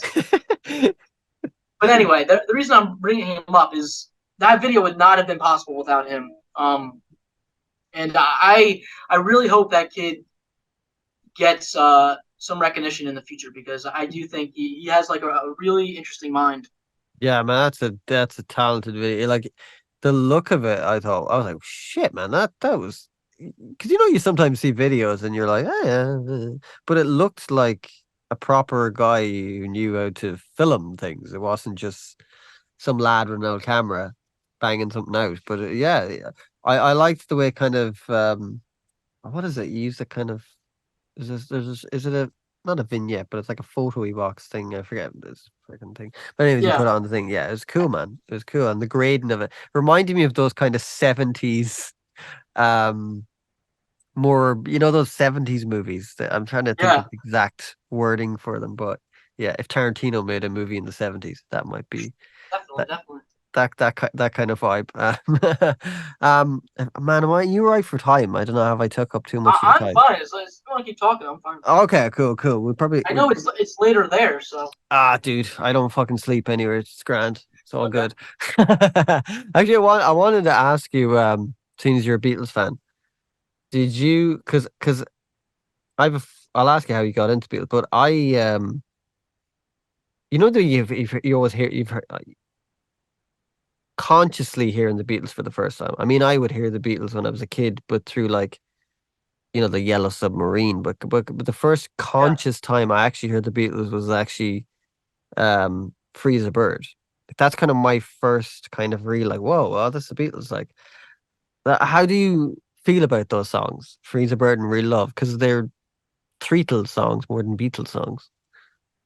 So I've never actually heard Freeze Bird. I know the Love Wow, you've album. never heard Free as a Bird, dude? That Yeah, is what class. is that? You need to. I'm ignorant on it, so you have to explain what that is. Free as a Bird during the 90s, the Beatles had there was leftover Lennon songs. So they had like now, I think it was Now and Then, which is the one that they're bringing out. They had another one, Grow Old With Me, The Free as a Bird, and Real Love. And so Yoko gave them these demos. And so they picked them. And at the time, it was like John was singing to a piano. So it was him and like a cassette. So like, an old cassette tape, but it was him Yeah, piano. So you can't really you can hear him, but it's not amazingly thing, and it had a hum and everything. So they got Jeff Lynne, who was the producer of ELO, and so Paul, George, and Ringo went into the studio and not re-record, recorded over John's initial Freeze a Bird demo and double tracked it, and made it sound like that. So, yeah. but so they did them for the anthology, and then they did another one called Real Love, and then they were doing this thing called Now and Then, but George put the kibosh on that. I think he said it's fucking shite. So that that got but it's coming out now. But yeah, Free as a Bird's class, man. Free as a Bird is like just an You have to amazing check Beatles that song. out. Yeah, dude, Wow. I'm jealous you've never heard of that. Yeah, it's really interesting when I listen to it. It's 1994, I believe, when it came out. I'm Wow. writing it down so I don't forget. Yeah, Free as a Bird. Brilliant song. And Real Love is cool too, but I think what they could do now with AI is they could actually you could remove the piano and the vocal from John's voice and actually clean everything up, which you couldn't do Yeah. years ago, which is incredible what you could do. Which is just like there was a guy who I had on the podcast a few months ago who finished off Brian Wilson's Smile album using AI, which was quite some of it was class, man. So I was like, man, that is cool. It's ingenious what you can do. I think AI, if you use it as like a tool and not use it as a whole, it it's I good. think we use this term AI, but that's really not. That's not an accurate term, right? So like, I think when computers came about, people were saying the same thing as people are saying today about AI. They were saying computers are going to take people's jobs away. Mm. They're going to take over everything, blah, blah, blah, blah. But in reality, computers just became a tool. It didn't get rid of the engineer or the accountant or whatever. It was a new tool for these people to use. And I think the same thing is just going to happen with AI or, so-called AI for this music stuff, Mm. where it's just going to be used as a tool to do certain tasks. It's not necessarily going to take things over. I know, like, you see a lot of headlines that are like AI creates song that's blah blah blah blah blah, but I guarantee you that the process of the software creating that song, there was a lot of human input, a lot of human tweaking to get it where it needed to be. There's always going to be that human element if you want something to be, universally pleasing to the ears, I'd say. Yeah, yeah. There is something weird though when you can prompt a program now to go give me 5 beats in the style of Yeah. Rihanna, and then it gives you that, and you can kind of choose. There's something in that is great for lazy fuckers who want to just put out some, like, because there is a lot of like in modern music, there's a lot of just shit laziness of just taking a loop and put it in a loop and then rap and then blah, blah, blah. Like to me, that's just like not creative. Do you think that, like we were talking about this earlier on, where you know if you do that you're never going to have an end result that matches what you could get if you came up with this on your own? Do you think that's true, or do you think that it could be matched? Um, well, then you're getting into kind of aspect of what a soul is, isn't it? Like, I know that Yeah. sounds like kind of a bit, you know, kooky, but there is something. I've looked at AI art, and you could go, shit, that looks class, but there's something soulless in it. Now, is it soulless because I was told it's AI art, or is it soulless because it is soulless? You kind of there's our mistakes is what makes us great and makes us bad. Like if you didn't I, miss, you know what I mean? Like mistakes have yeah. changed music. I have. I went to the Metropolitan Museum of Art in New York City yesterday, Oh, and cool. there's a Van Gogh exhibit right now. Ah, lovely. And obviously, I go to that museum a lot, and when the Van Gogh exhibit came, I'm like, I need to go see that. I've never seen, a whole exhibit of Van Gogh paintings, but something that I was thinking about when I was looking at these paintings was, if you look at his paintings objectively, and you don't know the Van Gogh story behind it, they're not nearly as impactful if you know the story of Van Gogh and why he became famous after all these years, right?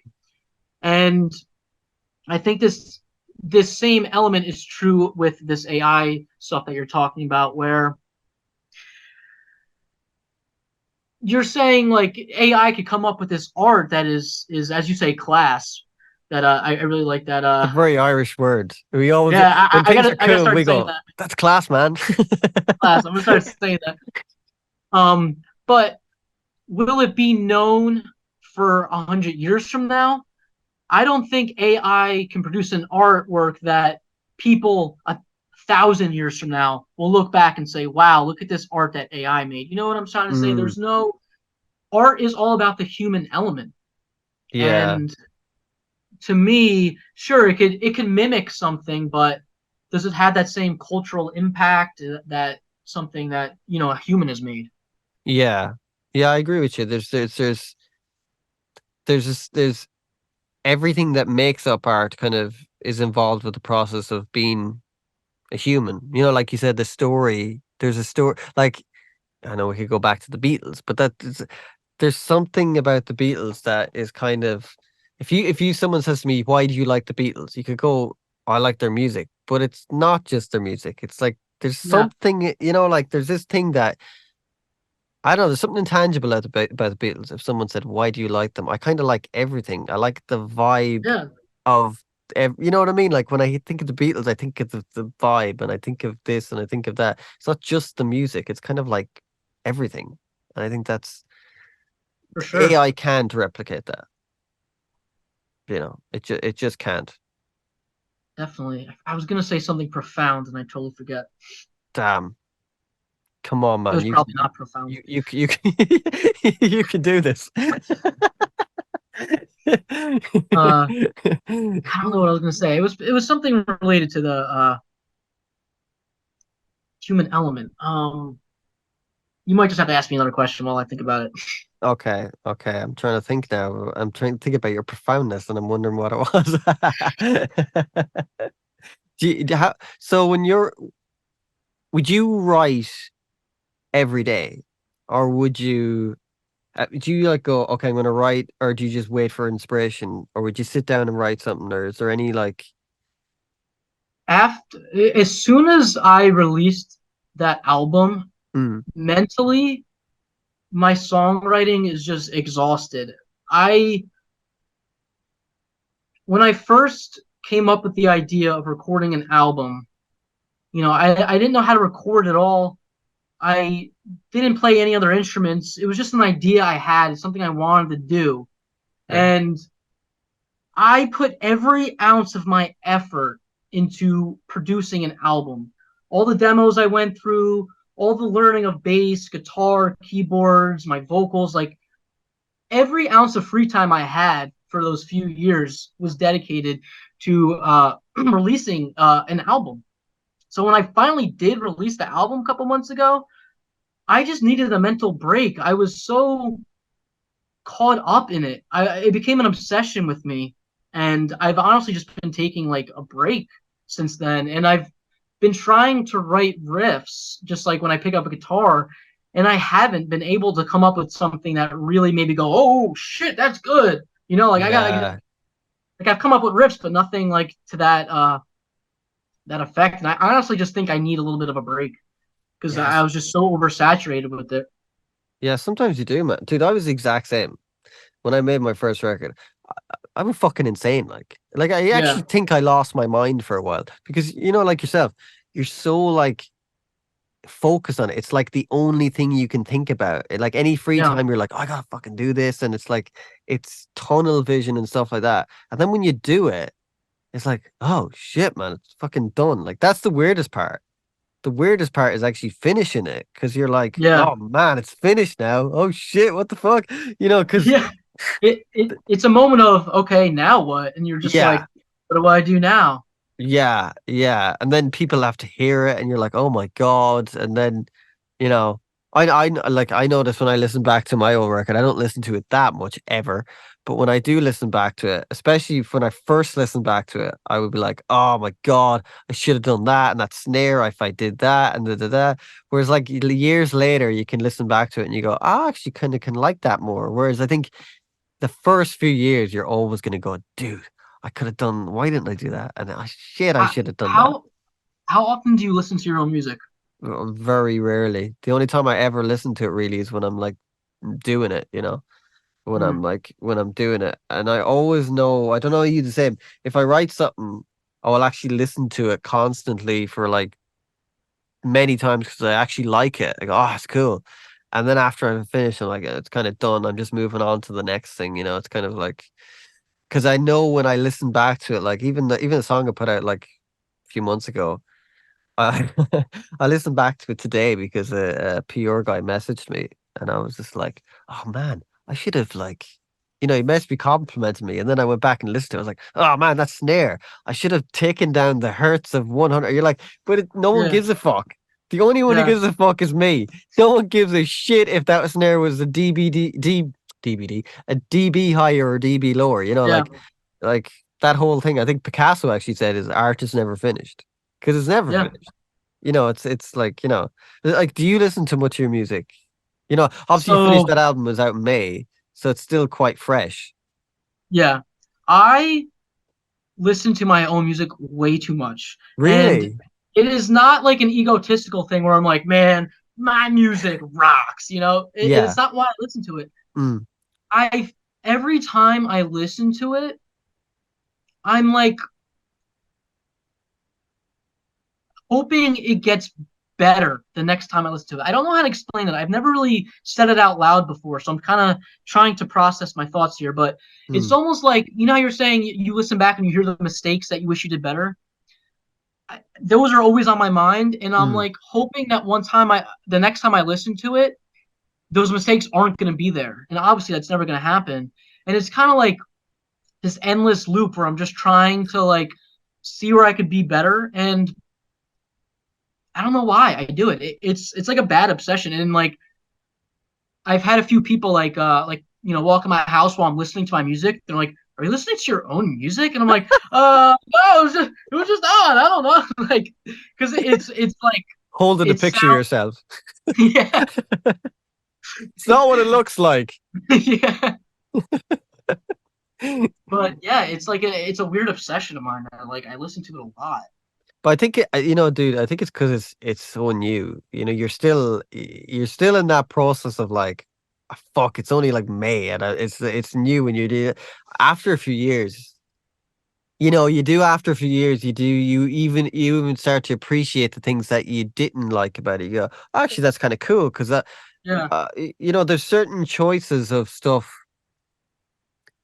you would make then that you wouldn't make now that you don't appreciate at the time, but then you yeah, appreciate later because you wouldn't make them now. You know what I mean? definitely. There's those kind of things that are actually quite interesting. You said before that Picasso said that art's always a a living thing or something along those lines. I was watching a video one time of a guy who was going back like maybe 4 or 5 years to a mix he had done and improving it and making it better for future people's listening. Hmm.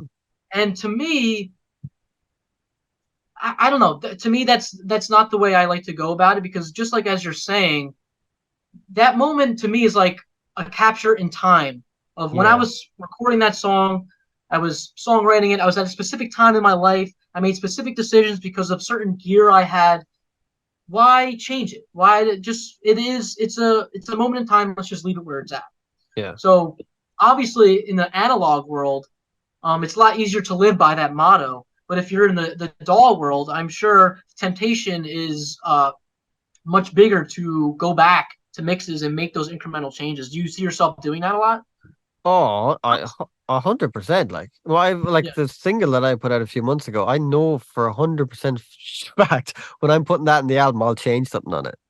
You know, interesting. that I will just go, I need to just change that, and I'll think that, you know, like it's like anything, you know, you change it. Like there was a there's a theremin on it, and I was like, that theremin could be higher. I need to put that theremin higher, but people have heard it and they were like, oh, I love that theremin, and in my head I'm like, I can't hear that themin. What are you talking? You Yeah. know, because it's so ingrained in your brain of like what you need to change that you kind of hear things differently. You know what I find the worst when there's some instrument that's like buried in the mix, and I'm having trouble getting it out, and like I'll spend like a whole session mixing it, and then I'll listen to it the next day, and all you hear is that instrument, and you're like, what? Why did my brain think that was the right level for that to be? You're just so hyper focused on it that you just keep pushing the fader higher and higher and higher. Yeah, yeah, and it's like it's always the next day. You know, like at the time you're like, that sounds so good. Then the next day you're like, what the fuck, man? That's like I can't even hear anything else. Like that's why I always think you should always mix a song and then wait a day and then listen to it. If you think it's the final mix, because if you mix a song and you're gonna change it, like you're just gonna like that's what happened. My song when I put out, I was just like, fucking done. I'm putting it out. Get it, because you know, I spend too much time doing it, and then I was like, oh, I should have changed that thing. Like I've done things that when I've sent to the mastering engineer, and I'm like, yeah, man, can I send you another master of that? I need to like change the. You know, it's like you fucking lunatic, you know. And it's like no one notices. Like Yeah. you or I would be the only thing that would notice something in our own music because we're so myopic on it, and like we have a magnifying on it. Whereas for everyone else, they're just like going, "Oh, I like that melody." That, that's what I find interesting about that anecdote I was talking about earlier, where that guy had asked me to do a mix for him. Mm, Where, when I heard the mix, it all sounded perfectly balanced to me. Everything was great. But to him, he wanted certain elements to be a little different. uh, And it kind of with what you're saying, it's like, would someone notice the differences he's going to make if he's going to tweak the guitar a little higher? Is someone going to notice that? Or is that just being not over obsessive, but too focused, yeah, too many possibilities. yeah. Plus, you always have to look at you. You know, you. I think you have to step back and you go, okay, if I put this guitar, why am I putting this guitar louder? I'm putting because I can't hear it. And if I do put it louder, will it actually make the song better or worse? What will it do for it? And I think sometimes Yeah, we make choices based on, I think it should be louder. And you're like, well, why should it be louder? You know, it's like yeah, we need to kind of step back and go, okay, if I do that, what will it do in the song? Because every little change you make changes something in the song. If you put the guitar higher, this, you know, your focus is going to be more high. You know, like yeah. it's like it's painting essentially. You are painting. You're just using you're like every instrument's a color. So you're like, well, do I want the red to stand out more than the blue?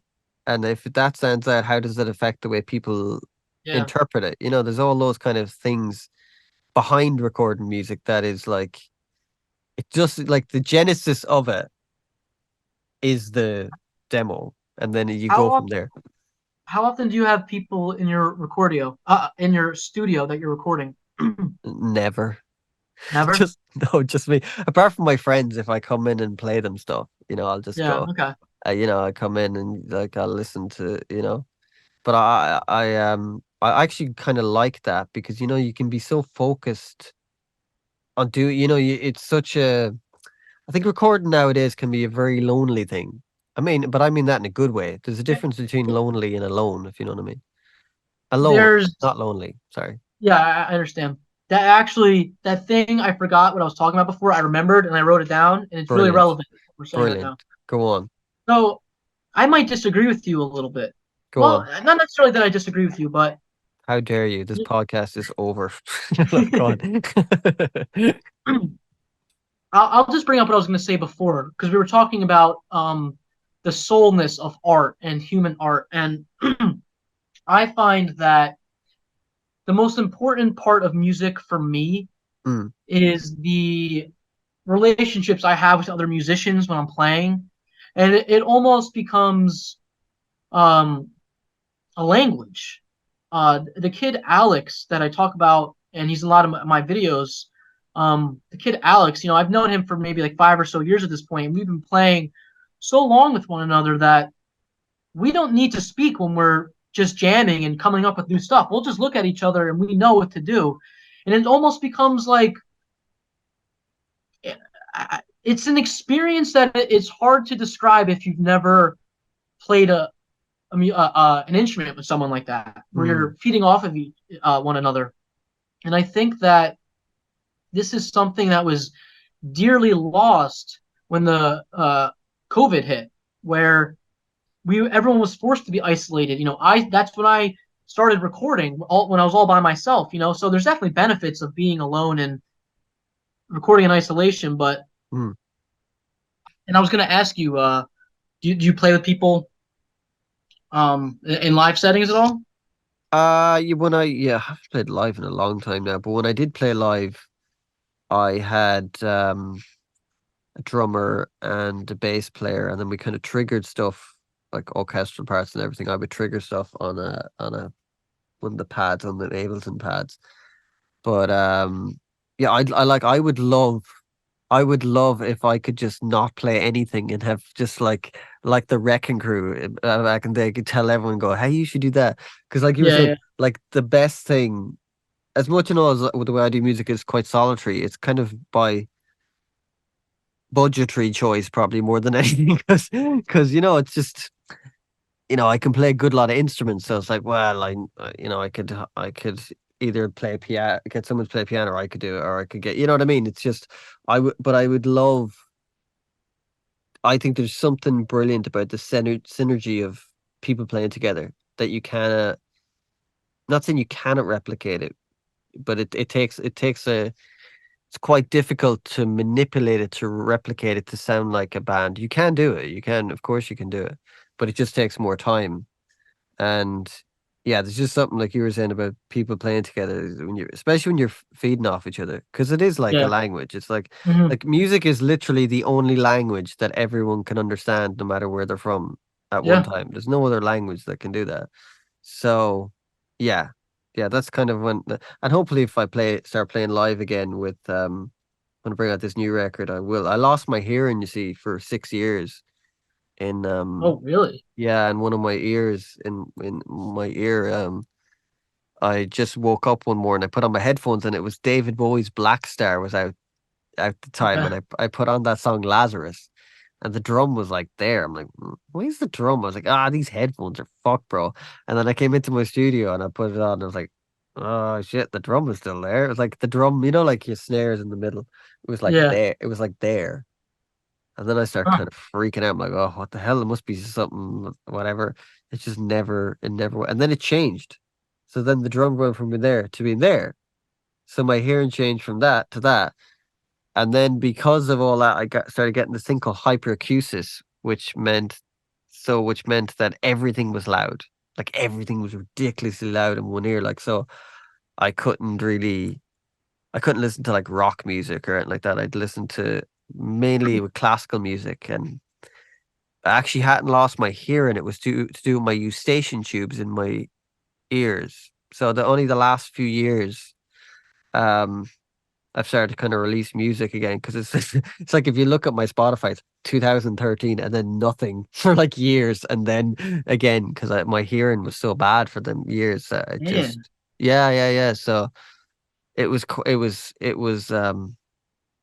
depressing, I have to say, because it was like I listened to mixes I remember I had my friend over. I said, "Here, dude, listen to this mix of this I did when my hearing was bad, and it was terrible. Like we were both listening, going, that's the worst thing I've ever heard in my life. Like it was so shit, man. It was so bad because I couldn't differentiate from things like especially bass. Bass would be ridiculously loud, Mm, and thankfully, just the last few years, it's just started to I'd say maybe the last 2 years is kind of perfect now again. But it took I don't know what it just something in my tubes just and I've seen people and I got hearing tests and they were like, no, your hearing's fine. Because frequency wise it was fine, but it was an inner ear thing. So it was completely throwing my hearing off. So yeah. yeah, why did I talk about that? I have no idea why I brought that up. But it was so I said something earlier that's why I brought it up. But yeah. So yeah, yeah, so yeah. Oh, about playing live, that's why, yeah. So yeah, eventually I'd love to get a lot of people. What about yourself? I play with a couple friends, but I feel like it's becoming progressively harder to find musicians around here. Just like you, when you asked me about the scene, Mm, like I don't really know many people who play instruments anymore, and like I think yeah. that's a shame. I think that's a really fun thing to do as a young kid. So Yeah. So with your music with your music and your albums and stuff like that, like do you like have an ambition for it? Or do you just do it because you love doing it? Or do you kind of go, I want to get to this point with it? I do have a couple like milestones, I guess, that I want to reach. Yeah. Like obviously the album was the first milestone. I wanted to do that. Mm, Second milestone, I would really, really love for that album to be on a physical record. I don't know how or when that's going to happen, but that's definitely a milestone that I want to reach. And I want to do that organically. I don't want to like just print out a couple of records myself. I want like someone to sign me or something along those lines. So, that might be a long shot, but that's kind of like a goal in my head. But other than that, I have like some really rough goals of like I want to do a concept album of some sorts. But other than that, I mean, I'm kind of just going with the flow, see what happens, type of yeah. thing. You're speaking my language about concept albums. I'm all about that shit, bro. Yeah. I love it. Like I say, I always say to people, my life is so boring, so I write concept albums because like you can kind of live, you kind of can live through music in a weird way. Like you can kind of escape. Like Hmm. I think music is for me, it's just escaping because like there's so much shit in life. You can kind of just that time you're playing music, you're so focused on that. It's like the whole world disappears for could be 10 minutes or whatever like that. So yeah, I like concept albums. I think concept albums are cool. I don't know why I thought your first album was like a concept album. There, there's a similar theme Yeah. between the that I was trying to go for each song. But I don't know if I like when I think of a concept album, I'm thinking of something that has a story you could follow. Of course, I'm blanking on everything. Oh, like something like Tommy, the Who's Okay. Tommy, or something that it's more than a theme. It's a overarching story that it's meant to be listened to as an album. You wouldn't necessarily. I mean, I guess you could have singles on it, but you're Yeah. not necessarily meant to listen to the songs individually. Uh-huh. Yeah, I get you. Yeah, because it's like they always say, I don't think Sergeant Pepper's a concept album. Like it's not really like after the first two songs, like they go off on mad tangents. I think it works beautifully well together, but it's definitely not a concept in the fact of like you say, well, Tommy, there's an actual literal Yeah. story or the wall or something like that. There's Mhm. stories and yeah, I like that too. I think because you can kind of, especially with a concept, you can end up your writing can go in different places because you can write for a character and sometimes you can it's kind of cool writing outside of yourself, if you know what I mean. Because music is Yeah. such a kind of you know, you write a love song, it's going to be about probably about yourself. I have kind of music, writing music in particular has helped me get through a few emotional things in my life that I think had a really positive impact. So, and I know, I mean, like, this is true for people who don't even write music, who just listen to music, right? Everyone has that one album that, you know, meant something to them so emotionally that it helped them get through a tough time in their life. Yeah. You only started like writing music during COVID, was it? Or recording, should I say? About maybe a year before COVID, I think, maybe like 6 months. I don't remember the exact specifics, but What triggered it? Was there anything that you just said, "Oh shit, I just want to do this," or you always wanted to do it, or was there? it's I've been a drummer for so long, Hmm. and it's impossible to be a songwriter as a drummer. Obviously, you're not writing melodies or anything like that. And I was in a band, and the standard Ringo treatment of you're the drummer. You don't write songs, And I had so many ideas in my head of not necessarily chord progressions or notes, but I had ideas of like the story element of songs that I wanted to do and like certain motifs I wanted to talk about like in these songs. So it got to a point where I was like, enough's enough. I am going to create my own music. I don't have to rely on other people. I'm going to learn all the instruments myself, and I'll have complete control, and I'll finally be able to try to finally be able to get all these ideas I have to fruition. Yeah. And like, so you never played guitar before that, or bass or anything like that? No, I mean I had a bass guitar for like a month when I was a kid, but I barely played it. I played trombone in middle school, so I had a little experience there. But up until that point, right before COVID, the first instrument I bought was a bass guitar, Oh. and I just started there and like really really simple. Like I was really starting. When I had the idea for the album, I was starting from ground zero for all the other instrumentation. So like it took me so long to make the album, like 4 years about, because I had to go through those initial steps. I had to cut my teeth, so to say, Right. kind of put in the time there. So when you were learning guitar, like, were you learning scales, or were you learning like just songs you liked, or? So I made it a rule, not a rule, but a guideline to myself to not watch a lot of YouTube videos on how to play guitar. I kind of Okay. wanted to try to develop my own kind of style, which probably hindered me in the long run by doing that, because like I've learned things I should have learned like way too late. Right.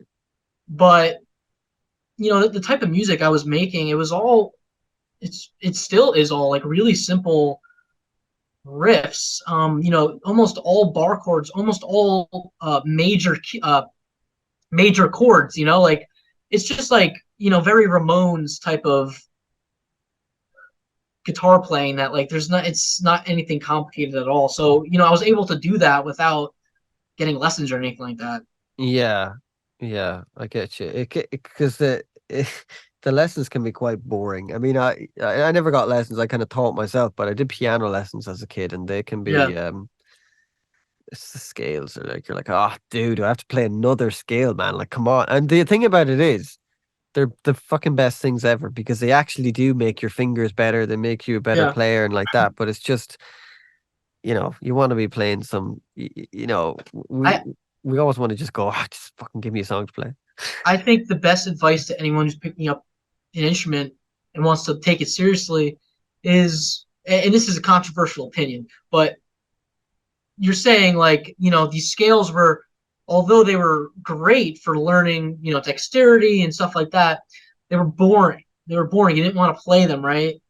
And like I feel like if I was ever to teach a young kid who was learning an instrument, I would just say play what you have fun with, and you'll it might take you a little bit longer to get where you need to be, but you'll be more interested. You'll pick up the guitar a lot more than if you're forcing yourself to do scales that you have no interest in. If you're like in middle school, you don't care about scales. You want to play that Black Sabbath song or whatever, you know. So like, Yeah. Oh, that's true. Like it is true, but I think especially um I study classical music, so it's very regimental of like you yeah, need to do